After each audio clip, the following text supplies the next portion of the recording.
हाय दोस्तों, ये है मेरे पास एक HVAC का ड्राइंग। ये एक मैकेनिकल वर्क्स है,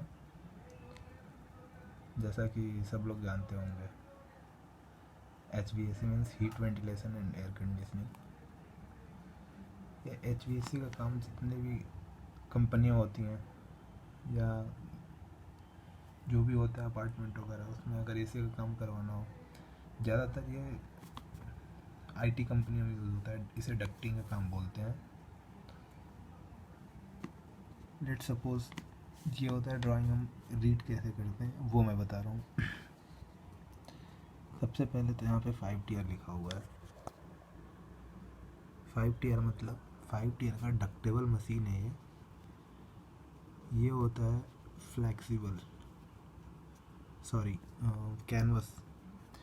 ये कैनवस होता है ये इसलिए ताकि डायरेक्ट मशीन और डक्ट के बीच कांटेक्ट ना हो, वरना जब जब मशीन ऑन होगा तब तब डक्ट से वाइब्रेशन प्रोड्यूस होगा। इस चक्कर में हम यहाँ पे एक कपड़े का होता है कैनवस, वो लगाते हैं।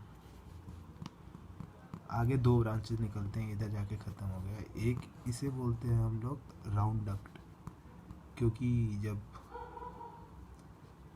डक्ट से अगर दूरी ज़्यादा हो तो हम थोड़ा सा राउंड डक्ट लगा के फिर फ्लेक्सिबल लगाते हैं, इसलिए हमने यहाँ पे राउंड डक्ट लगाया है।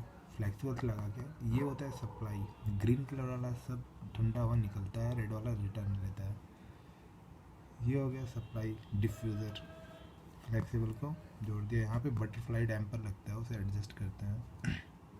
डक्ट को काट के यहाँ पे हम ये लगाते हैं। फिर आगे आते हैं, सेम वही रूल इसमें लगा हुआ है। और दूसरी बात, फ्लेक्सिबल सिर्फ वही लगता है जो हाँ सप्लाई का होता है। इसके ऊपर मिक्सिंग बॉक्स और ये फ्लेक्सिबल से हम फिट करते हैं इसे। ये सारे रिटर्न होते हैं, उसमें कुछ नहीं, बस ऐसे ही हम फॉल सीलिंग के ऊपर रख देते हैं। दूसरा आता है सेम वही ऐसा ही है। ये काफ़ी छोटा है, मतलब अभी ड्राइंग काफ़ी छोटा प्रोजेक्ट है ये। अभी ये मेरे पास क्लीन पड़ा था तो मैं इसी में समझा रहा था। एक चीज़ और है आपको देखने लायक, ये है, इसे एल रिटर्न बोलते हैं। ये केबिन्स वगैरह में ज़्यादा यूज़ करते हैं। रिटर्न के साथ ये भी लगा है। बस इस ड्राइंग में और कुछ भी नहीं है जो मैं आपको बता सकूँ। काफ़ी छोटी ड्राइंग है और इसमें कुछ खास सीखने के लिए नहीं है। कुछ बड़ी ड्राइंग नेक्स्ट वीडियो में पक्का लेके आता हूँ। Thank you for watching.